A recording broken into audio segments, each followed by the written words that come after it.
Estimados amigos y hermanos, voy a invitar a todos los que tengan sus Biblias a acercarnos al libro de los Hechos de los Apóstoles, el capítulo 17.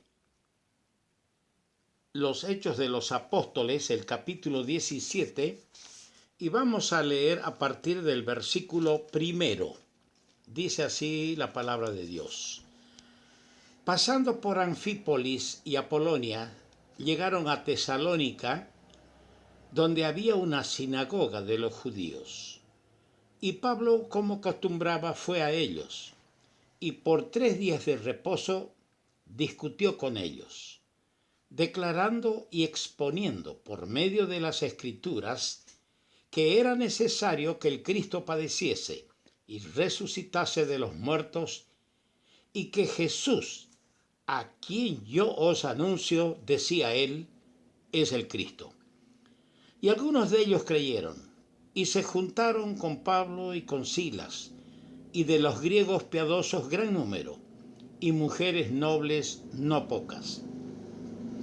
Entonces los judíos que no creían, teniendo celos, tomaron consigo algunos ociosos, hombres malos, y juntando una turba alborotaron la ciudad, y asaltando la casa de Jasón, procuraban sacarlos al pueblo. Pero no hallándolos, trajeron a Jasón y algunos hermanos ante las autoridades de la ciudad, gritando: estos que trastornan el mundo entero también han venido acá, a los cuales Jasón ha recibido, y todos estos contravienen los decretos de César, diciendo que hay otro rey, Jesús. Y alborotaron al pueblo y a las autoridades de la ciudad. Oyendo estas cosas, pero obtenida fianza de Jasón y de los demás, lo soltaron. Inmediatamente los hermanos enviaron de noche a Pablo y a Silas hasta Berea. Y ellos, habiendo llegado, entraron en la sinagoga de los judíos. Y estos eran más nobles que los que estaban en Tesalónica, pues recibieron la palabra con toda solicitud, escudriñando cada día las Escrituras para ver si estas cosas eran así. Así que creyeron muchos de ellos, y mujeres griegas de distinción, y no pocos hombres.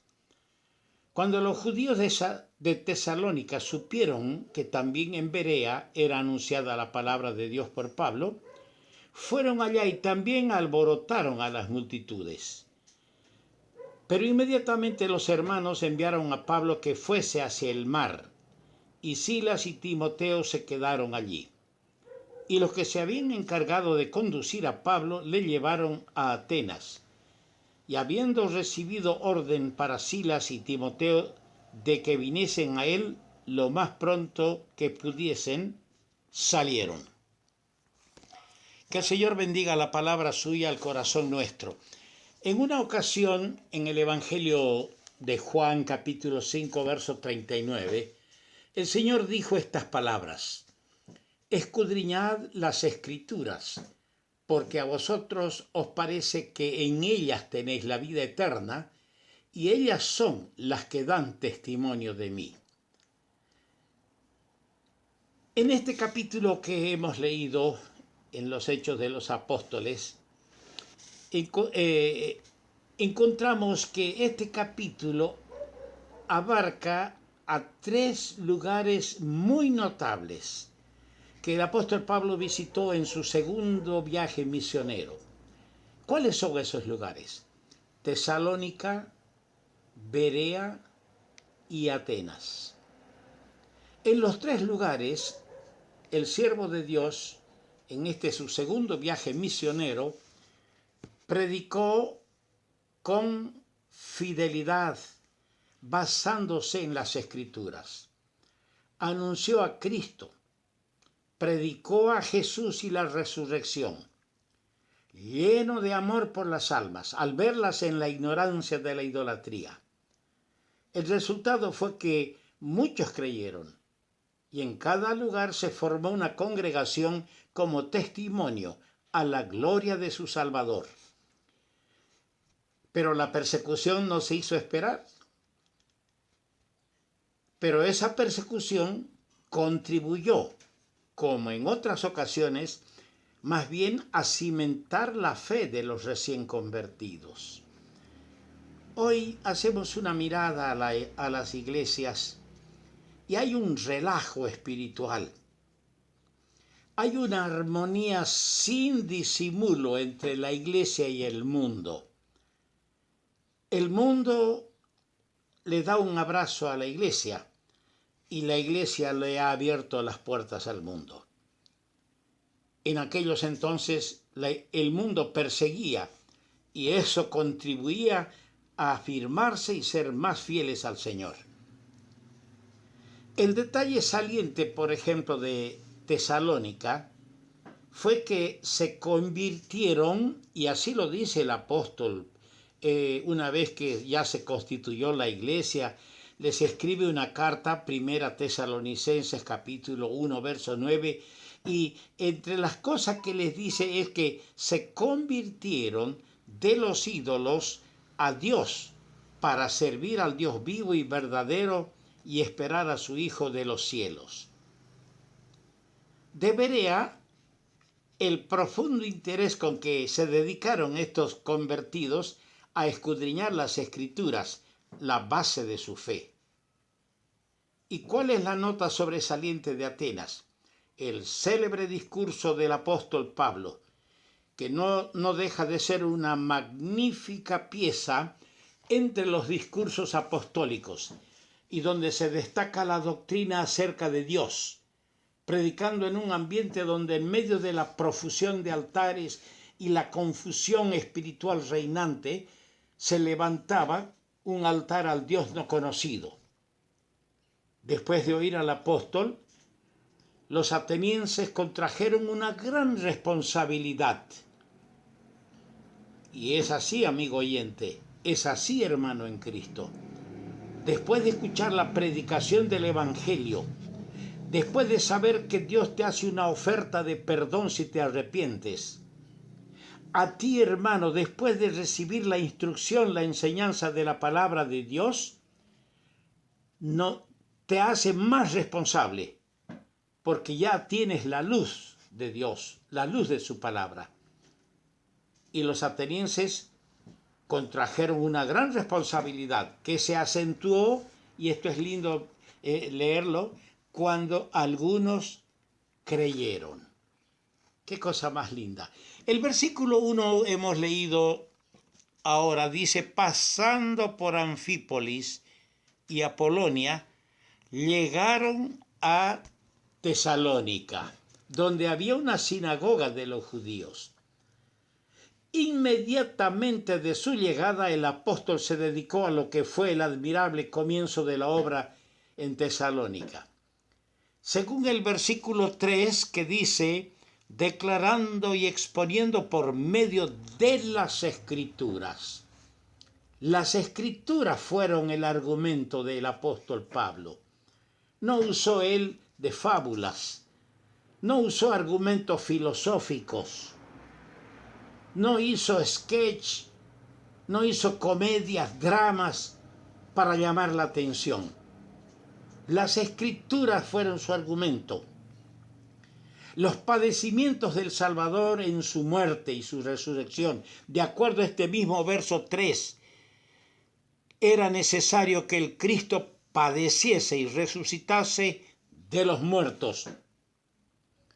Los padecimientos del Salvador en su muerte y su resurrección eran su tema. Predicaba a Cristo. El resultado fue que algunos de ellos creyeron. Al mirar su primera carta a los tesalonicenses años después, hallamos claros indicios de cómo estos creyentes recibieron la palabra de Dios. Cuando les dice en la primera carta, en el primer capítulo, verso 5, les dice, nuestro evangelio no llegó a vosotros en palabras solamente, sino también en poder, en el Espíritu Santo, en plena certidumbre. En Tesalónica dice, el verso 4, algunos de ellos creyeron. En Berea dice el versículo 12, así que creyeron muchos de ellos. En Atenas dice el versículo 34, más algunos creyeron. En los tres lugares que estuvo, el apóstol cosechó frutos.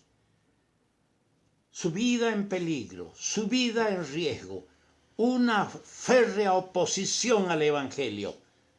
Pero el Señor le dio la satisfacción a su siervo de cosechar frutos para la gloria de Dios y para su reino eterno. ¿Acaso no nos animan estas palabras, hermano? Que Dios nos dé la gracia de ver frutos a nuestro esfuerzo en la obra del Señor. En el versículo 11 dice que los de Berea, estos eran más nobles que los que estaban en Tesalónica, pues recibieron la palabra con toda solicitud, escudriñando cada día las Escrituras para ver si estas cosas eran así. Escudriñando cada día para ver si estas cosas eran así. La nobleza más pura, querido hermano, es la que confiere la palabra de Dios a quienes se dedican a escudriñarla con verdadero fervor de corazón. Hace muchos años atrás, yo prediqué en un lugar y resulta que un hermano de la iglesia, que era nuevo, vivía un poco alejado. Me fui a visitarlo por alguna razón y lo encontré en su mesa con la Biblia abierta, un cuadernito y unos apuntes, y su mate, tomando sus mates como todo chaqueño. ¿Qué está haciendo? Aquí estamos, hermano, escudriñando lo que usted ha citado y ha dicho anoche, para asegurarme que esto es así, me dijo. Ese momento pensé en los bereanos, los de Berea, no eran meros oyentes, se preocupaban por verificar en las Escrituras que toda la predicación de Pablo fue tal cual está en la palabra de Dios. ¿Qué tal usted, hermano, cuando va a la reunión? ¿Atiende la palabra? ¿O solamente le acompaña al predicador en abrir su Biblia, escuchar lo que se lectura en la palabra de Dios, cierra la Biblia y luego usted tiene la mente, el pensamiento en los que le deben y en las deudas que usted tiene, en lo que no tiene, en lo que le falta y se descuida? Qué bueno es prestar atención a la palabra de Dios. Es una nobleza que nos regala la misma Escritura, la misma palabra de Dios, cuando nosotros con verdadero fervor y ahínco de corazón escudriñamos la palabra. Tres cosas distinguieron a los creyentes de Berea, fíjese. Primero, recibieron la palabra con toda solicitud. Eso me hace falta a mí y te hace falta a ti. Segundo, escudriñando cada día las Escrituras. ¿Lo hacemos? ¿O simplemente nos abocamos a bajar del internet, a aceptar alguna buena reflexión, alguna buena lectura devocional? Cada uno en particular debe escudriñar cada día las Escrituras. Y en tercer lugar, para ver si estas cosas eran así. Querían asegurarse, querían certificar que la predicación, lo que se dijo de la palabra, es así y no hay otra cosa distinta. Recepción sincera. Siempre que hay resultados genuinos después de la prédica, siempre se deben a la influencia de la palabra de Dios en el corazón. Miramos la Biblia y descubrimos que los grandes avivamientos del pasado, en el Antiguo Testamento, se deben a la palabra de Dios. Su lectura ha causado el hallazgo de doctrinas y exhortaciones que han hecho pesar su efecto en el corazón bien dispuesto a obedecer. Muchos de nuestros mayores en las cosas de Dios salieron del oscurantismo en la medida que escudriñaban la palabra de Dios y el Espíritu Santo producía avivamientos en sus vidas. Y luego ellos compartían y enseñaban la doctrina que estaba allí y que estaba oculta, pero fue descubierta. Tenemos dos grandes ejemplos. El primero se desarrolla en tiempos de Josías, ese joven que a los 8 años de edad fue hecho rey. Su historial está en 2 Crónicas, el capítulo 34. Habían pasado casi 300 años hasta aquel momento cuando él asumió el mando de la nación. Y se cumplió la palabra del varón de Dios contra el altar en Betel, profetizado en primer libro de los Reyes, capítulo 13. Allí Dios había dicho que iban a quemarse los cuerpos de los sacerdotes sobre el mismo altar. Ahora, a los 18 años de su reinado y a los 26 años de edad, al efectuarse obras de reparación en el templo, el sacerdote Hilcías dijo: yo he hallado el libro de la ley, y lo dio a Safán, el escriba. Los escribas eran los encargados de pasar los manuscritos de la ley, eran los entendidos en la palabra de Dios. Pero fíjese el lenguaje que usa Safán. Dice que Safán, con el dinero reunido que recibieron de los encargados, al final del informe, Safán el escriba le dijo al rey: el sacerdote Hilcías me dio un libro. Qué importancia que le estaba dando a la palabra de Dios. ¿Qué es la palabra de Dios para nosotros? El libro o un libro. El encargado de conocer bien la palabra, el escriba Safán, habla de un libro. Se estaba muriendo Sir Walter Scott, ese gran escritor británico. Y en su lecho de dolor dijo a su yerno: tráiganme el libro. Y el yerno dijo: ¿cuál libro? Y él dijo: hay un solo libro, la palabra de Dios. Ojalá que para nosotros sea así, queridos hermanos. ¿Es el libro o un libro? El libro había sido escondido durante los años de la idolatría en Israel, pero ahora, al ser descubierto, se constituyó en un libro revelador para el alma inquieta, para el creyente que diario escudriña la Escritura. La palabra de Dios se va a convertir en el libro revelador. ¿Qué efecto nos produce a nosotros la palabra de Dios? Leer las Escrituras nos va a producir, como en el caso de Josías, en el versículo, en 2 Crónicas 34, el verso 19 dice que produjo en primera instancia rasgar el vestido. ¿Qué quiere decir esto? Rompió su ropa en señal de protesta, de arrepentimiento por haber descuidado el libro, por haber tenido tantas preciosas verdades ocultas. O va a producir lo que también produjo en el verso 30. Entraron al templo y alabaron a Dios. Así tiene que ser. Luego dio como herencia el libro a todo el pueblo, así dice el verso 30. No quiso guardar para sí solo el rey Josías el efecto y la bendición de la lectura de la palabra de Dios. Lo dio al pueblo, hizo un pacto con el pueblo. Y el segundo ejemplo lo hallamos en Nehemías capítulo 8, en los versos 3, 8 y en el capítulo 9, versos 1 y 3, dice que el sacerdote, el escriba, allá leyó en el libro. El resultado fue separación del mal. confesión, adoración y un avivamiento espiritual.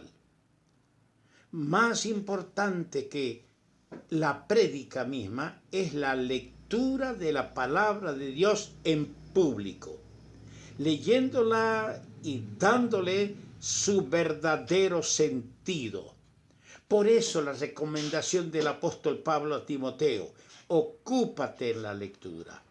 Hermano que ministras la palabra de Dios, si quieres dar una palabra que se constituya en una fuerza que transforme la vida de tus hermanos, si quieres que se produzca un avivamiento, primero, al estudiar el tema, compenétrate, tienes que consustanciarte a fondo con el libro sagrado, compenetrar en esa lectura, y entonces serás una bendición, como lo fue el apóstol Pablo para los creyentes en Tesalónica y en Berea.